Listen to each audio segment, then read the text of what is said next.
Hello world! Welcome back to Art with Honesty, and in today's video we're drawing another one of our D&D characters. We are on the fourth and final character, and then I have one more video after this which is gonna just be like a group design poster kind of thing. So let's get into it. This is how to tell if your friend hates themselves. I think I'm gonna play Cleric. So at this point we are 4 videos in, and if you do not know anything about the backstory, anything about this D&D campaign that we are doing, this D&D campaign is called The Odyssey, or The Odyssey of the Dragon Lords. It's basically like a Greek mythology meets D&D campaign that we have been doing for the last year.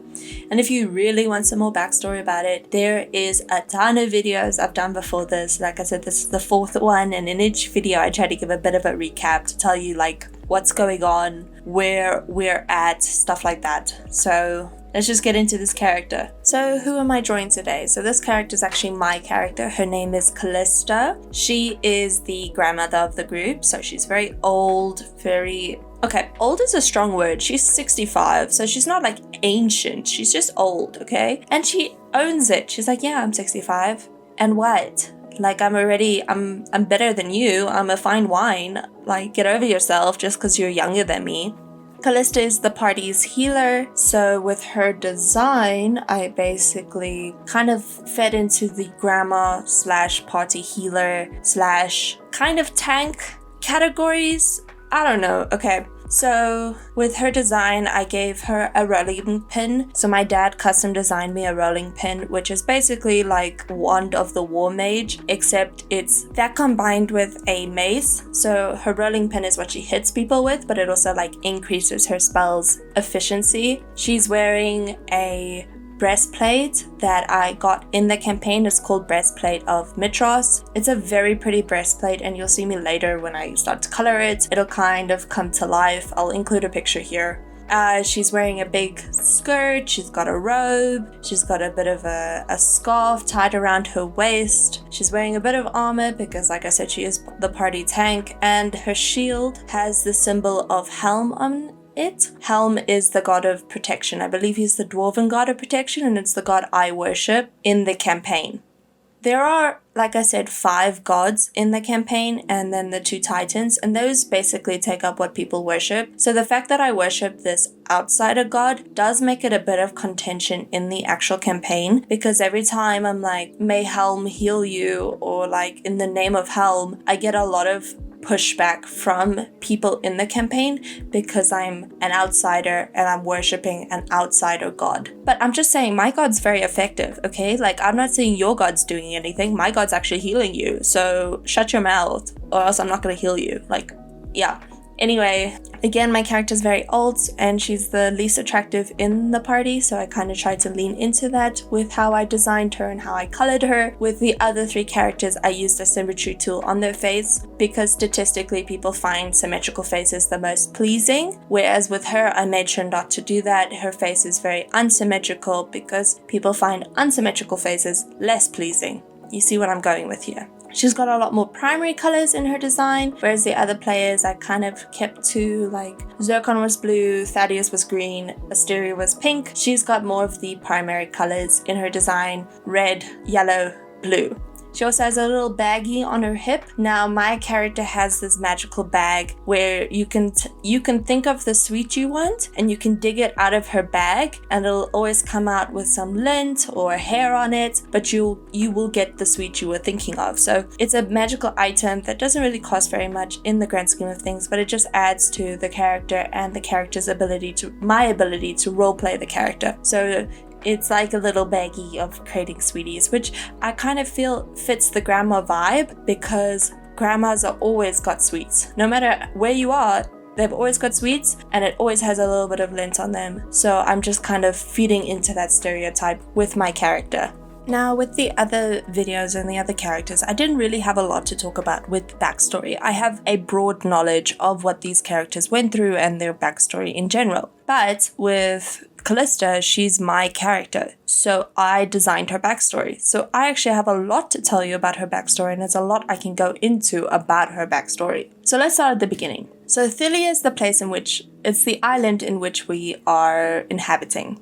Okay, so the Great War 500 years ago was basically over this land. It was between humans, humanoids, and then the Fae and the centaurs and all that kind of stuff, trying to compete for land, because when are we not competing for land? And so what happened was Thylia kind of got cut off from the world. You can't really leave Thylia, but you also can't really get to Thylia unless you shipwreck on Thylia. Now, Callista, about 40-something years ago, and her husband were refugees, and they were basically leaving where they're from, Kalashite, to maybe go to a different part of the realm, the Forgotten Realms, in order to make a better life for themselves. They go on the ship and they get shipwrecked on Thylia. Okay, not ideal, but we can make this work. We can make a life for ourselves here. So Callista and her husband, they managed to scrape up some money. They managed to buy a plot of land, and they start to farm. But the money is not always good, so Callista's husband decides that he's going to do some part-time adventuring in order to make a little bit of extra money on the side. And he does this every now and then. They have about 5 kids, and then one day he goes missing out of the blue. She doesn't know whether he died or not, so she ends up having to bury an empty casket and just come to terms with the fact that she may never see her husband again because he was never found and he's not coming back, as it seems. So she does her very best to raise her 5 kids in best way she knows how. She raises her kids up. The farm is doing all right. They go to markets all the time. She has a bit of issues with other farmers, and she also tries to keep her worshipping of this different god a secret because she's not from here and she doesn't want to cause any problems. Her kids are all grown up. They're left the nest. She's kind of enjoying her time alone for the first time in her life. And then one day one of her daughters show up on her doorstep. She's black and blue, she's badly beaten. You don't know what happened to her, and you don't really want to ask questions. Not yet. She just showed up, so you kind of just want to feel the water out, kind of make sure that she's okay. And she's brought with her son, your grandson, and he's like 6 years old. He's super young. And so you allow them in and you make sure that they're comfortable. And then the next morning your daughter's left and your grandson is still with you. Okay, well, you don't mind. You're kind of getting lonely. You hope your daughter's okay, but you can't go looking for her. So you have your grandson and you try to raise him, and you have a good year of doing so. You really like him. And then he goes missing.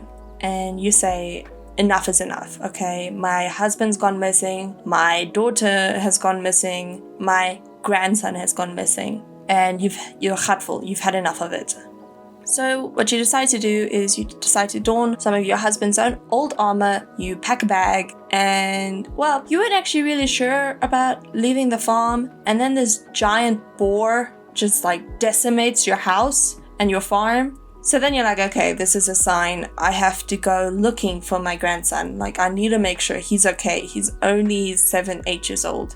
I have to find him. You meet up with a bunch of people at a tavern. That's how all great adventures start. And you get told that you're chosen by some oracle. I mean, come on. You're just looking for your grandson. You don't really care if, the world needs you. You just want to find your grandson. So, you're like, okay. And you go through a bunch of quests and it's okay. You're kind of starting to like this little group of friends that you've made. They treat you like a grandma, and you kind of been missing that, but you're still not managing to find your grandson.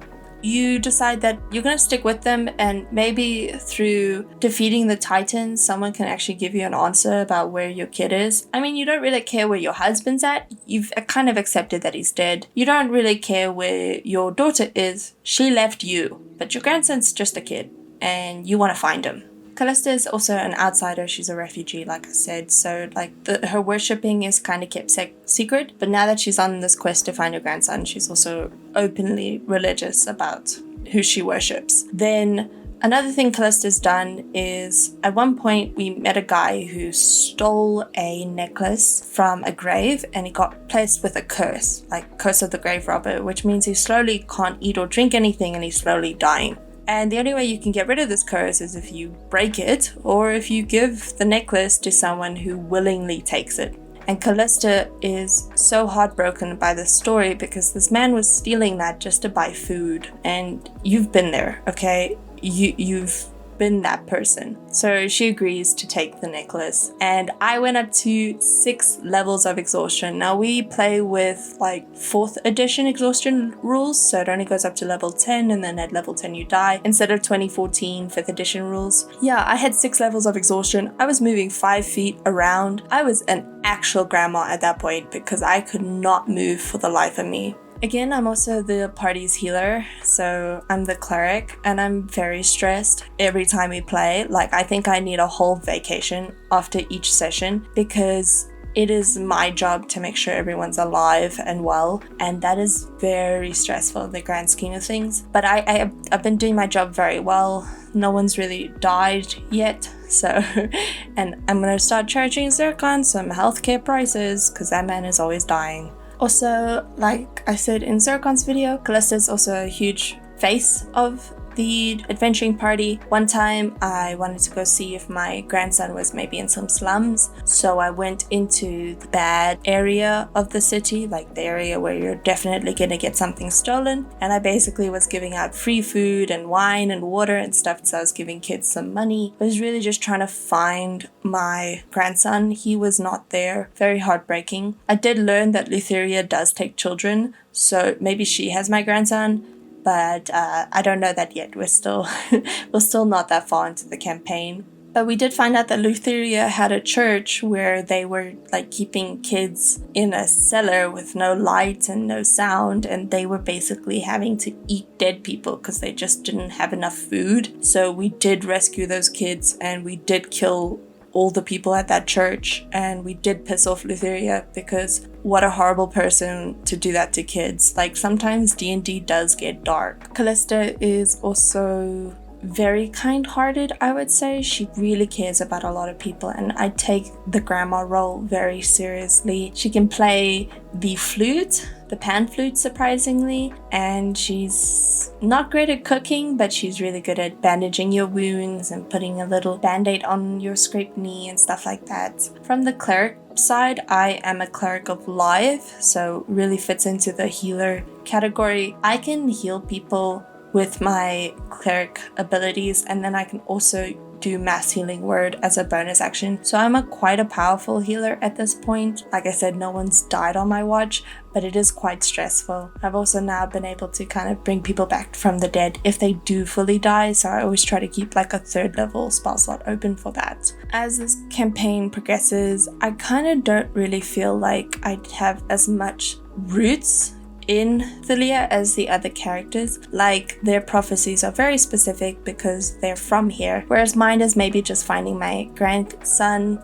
and maybe leaving eventually. I don't think Callista would though, because I've kind of made a life here. I'm 65. The idea of, moving to another area sounds so tiring, especially for like a 65-year-old. I can see why old people don't move because it's a lot of work. If anything, I'm just probably gonna get my grandson back and then go back to my farm and kind of make that my retirement home, rebuild it from all my adventuring money. Like I said, Callista worships the god of protection named Helm. She has his symbol on her shield, and her and Kira have some beef. Kira is the goddess that travels with us. They have beef because Callista is always like, "May Helm bless you," and technically Kira is a goddess, so it's like I'm spitting in her face, being like, "You're not a real goddess, look at my real goddess." So anytime I mention him, she'll always be like, "Oh yeah, that heathen god." Like, it is just an inside joke, but it is a really funny one. As to Callista's character, she is not likely to want to become a dragon lord or a god. Like, there is a way for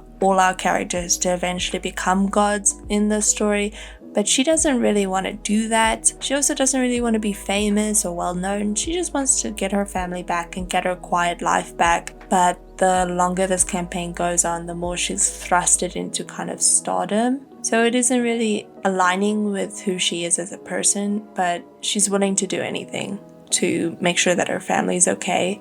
Thank you so much for coming with me on this journey and listening to me yap about my character. I probably had a lot more to say than everyone else because it's actually my character and I know who she is and what she does. I'm so excited to get done with all these drawings so that I can finally give them to my players as posters. Again, it means so much to me that I can play D&D every week. If you like this video, please like and subscribe, and I hope to see you next week because there's a lot more where this came from. Bye!